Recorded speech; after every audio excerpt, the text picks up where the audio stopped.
Hi and welcome to part 2 of this video tutorial on Wisenet Viewer Operation. I'm your guide, Gordon of Hanwha Vision, and in this course we're going to cover the following topics: the timeline search, event search, AI search, export, and smart search.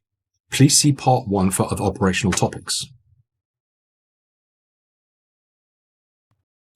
We're going to take a look at the timeline features of Wisenet Viewer now.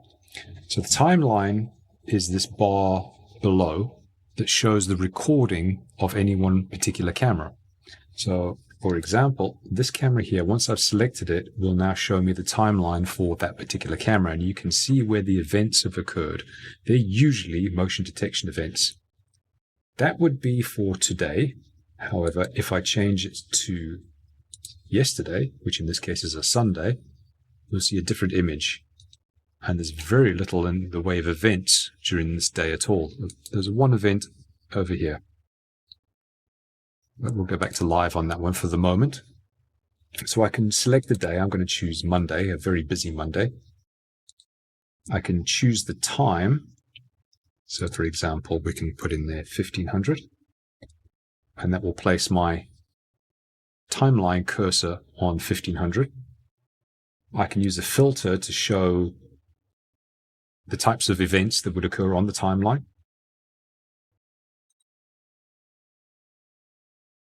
We can switch to a multiple timeline, which would take all of the cameras that are currently on the layout and show me all the timelines together. And this would be true for other timelines as well, or other cameras in the layout. I can use that to switch back to a single again. And then I can use, let's go to a different camera. Let's go to camera 15, and we'll use thumbnails to try and find information. So if I choose the weekend for that one, let's select that camera first, and we'll choose Sunday. And we can see the thumbnails for the day of Sunday. And they would be the night shot. And that is about 7 o'clock on Sunday night. So we'll go back to live quickly. And we'll turn off the thumbnails for now. And the calendar. So this is now showing live. On the timeline itself, I can use the scroll wheel to zoom out and view all of the recording from 1 to 3 days, or I can zoom in. Let's see how far we can zoom in. So I want to zoom in from left click and drag. If I go to 1500, say, there's quite a lot of activity out there. There's very little activity over here, as you can see. If I want to choose this camera,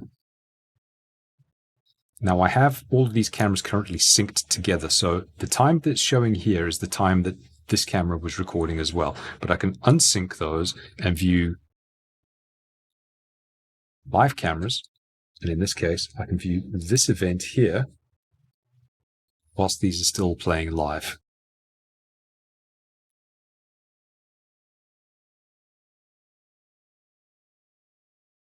And we can zoom right in. So just go back to here. And we can keep zooming in until we see the individual seconds, like so. It wouldn't be a good idea to play the video this way. You don't get to see a great deal of detail. You've got your playback control here, so you've got play. You can speed it up 2, 4, 8, 16, 32, and 64 times. We can go to the next event, or the next iframe. Or I could slow it down manually, and even play it in reverse. Something I can do on the timeline is I can set the start event, and then I can set the end event, or the end point. And now this becomes selected on the timeline. I can move that around, and I can then export that video, which I'll show you shortly. And so what I'll do is I'll select that time, and now I can bookmark that. So if I add a bookmark, I can say person in lobby and OK. And when I go to my bookmarks, There it is. It'll play back that export. And we should see that person come through the door. And that is the video that we've selected and bookmarked. And we can save that for later. So if your operator doesn't have the ability to export the video, he can bookmark the video and then leave that for a supervisor to export on his behalf.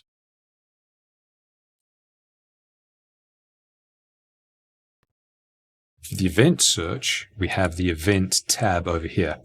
Now, in this case, the event search is showing all events as they're coming through for the entire system or for the entire NVR. I can now change this to, I want the cameras only on the layout. So now it filters only by camera 1, 9, and it will be 7. So there will be a camera 7 in here somewhere. I can then, well, I'm looking for camera 7. Let's go and have a look for camera 07. Okay, that camera is not sending events. Let's try camera 9.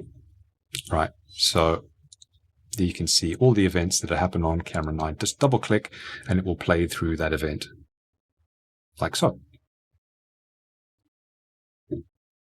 If I want to increase the accuracy of my event, I can go to the type of event.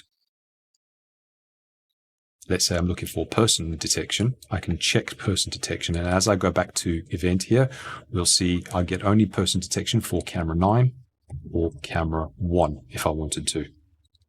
Just select one at random, and there's a person detected.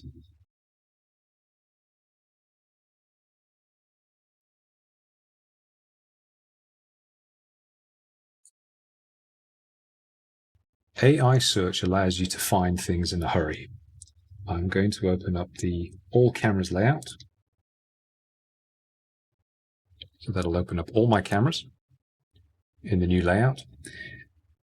But I don't currently have the AI search function showing. So if you don't have AI cameras, it's probably best that you leave it like this. But if you do have AI cameras sending you metadata about object detections, you probably want to enable it. So these 3 dots over here, once you click on that, will give you the ability to view different things on your panel over here, the control panel.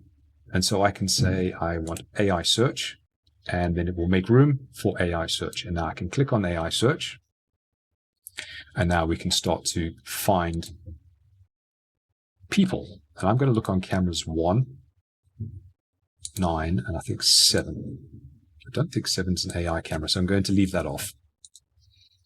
And I'm going to do that today from the 13th. And I'm going to start at 10 a.m. I'm going to look for a person and do a search. Now, camera 1 is looking at a monitor at the moment. As you can see here, there's camera 1, and it's able to see vehicles. So what I'll do is I'll look for some vehicles.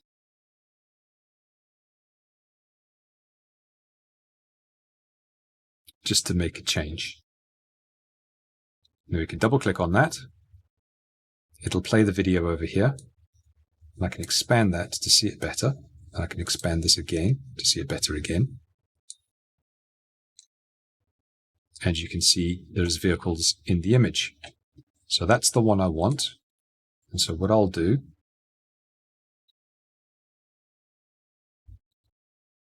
looking for cars. Yes, apply that.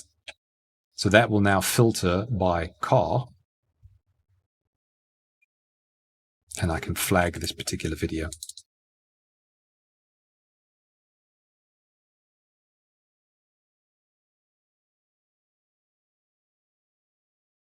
So I'm going to zoom in on the timeline. And that's the event that I want. So I can change the search bars. And I can now bookmark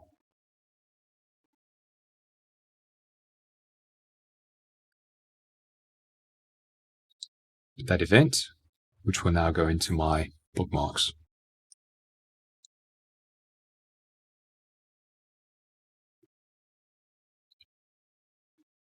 So now when I close the AI search, I'll find the bookmark in here. There's the bookmark. So double click on that, and it will play that bookmarked event there. And then if I was a supervisor, I would then be able to export that video. But I'll show you the export in a moment.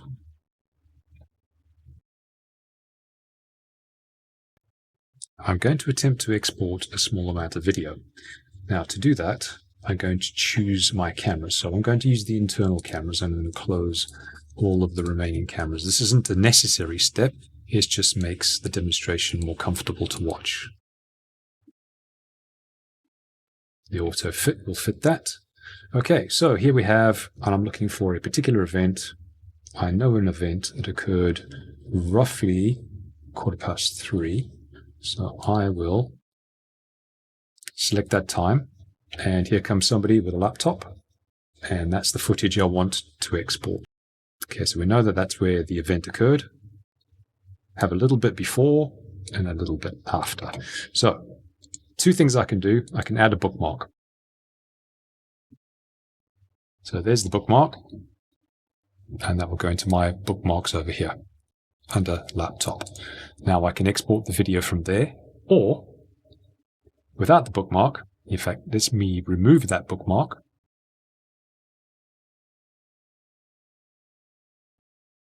Okay, the bookmark is gone. I can right-click on here to add the bookmark, and then I can export it from the bookmarks bar. Or I can export it directly from here, and when I do that, it's asking me to prove that I have export rights by putting my password back in again. So if I'm admin or if I'm a power user with the ability to export, I need to put that back in. So it's not going to allow me to export until I can prove that I am the right user for that.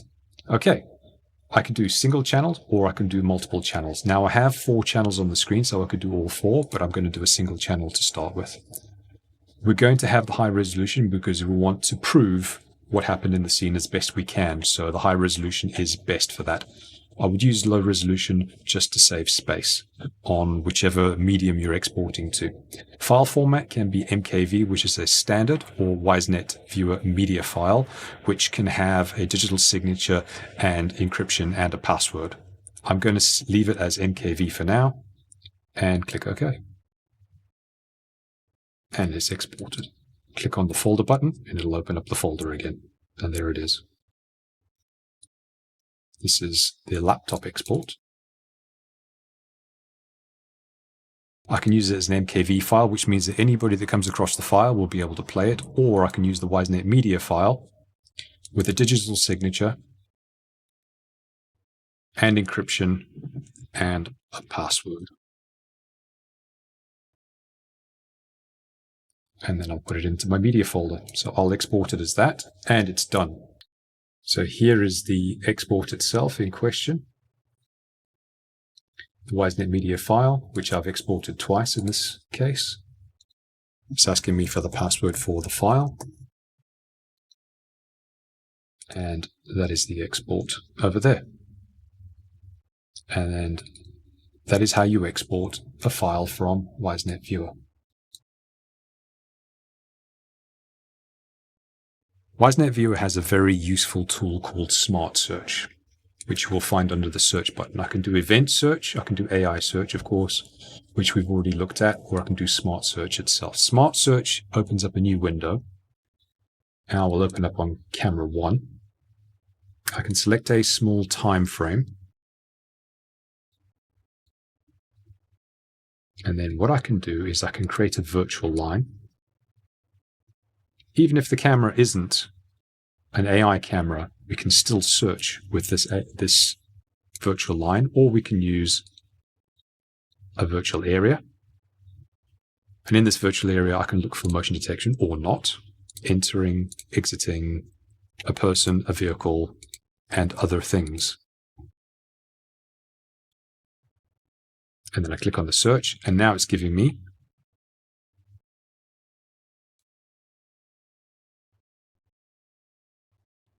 this person exited from the scene. This person entered and then exited from the scene, but we're only looking for the exiting the scene. Or we can look for motion only. There's motion detection.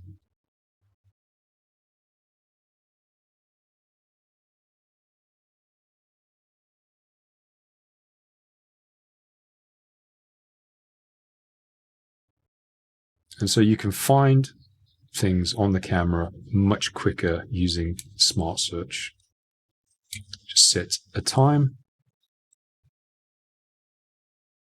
set a type. Let's turn that off and use a line instead and do a search.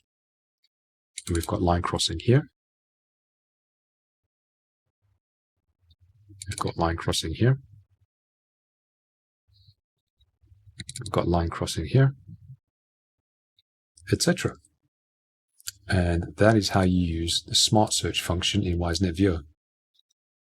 That was part 2 of the operation of Wisenet Viewer. If you haven't already seen them, go and find the following videos on Wisenet Viewer Operation Part 1, Wisenet Viewer Overview, and Wisenet Viewer Configuration. Thank you for watching to the end, and I wish you a fantastic day.